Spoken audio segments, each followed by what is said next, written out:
লোকসভা নির্বাচন ঘিরে সম্মুখ সমরে যুযুধান বিজেপি তৃণমূল। প্রচার আর পাল্টা প্রচারে সরগরম গলি থেকে রাজপথ, পাড়ায় পাড়ায় সেজেছে দলীয় পতাকায়। আগামী 26শে এপ্রিল ভোটাধিকার প্রয়োগ করবেন রায়গঞ্জ লোকসভা কেন্দ্রের ভোটাররা। এই প্রেক্ষাপটে দাঁড়িয়ে শনিবার বিকেলে রায়গঞ্জ লোকসভা কেন্দ্রের বিজেপি প্রার্থী কার্তিক পাল প্রচার করলেন নিজের ওয়ার্ডে।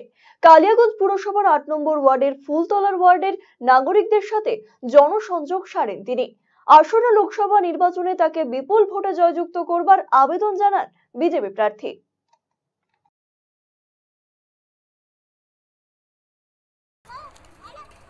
আমাদের দিচ্ছে আর আমি আপনাদের পরিবারেরই সদস্য।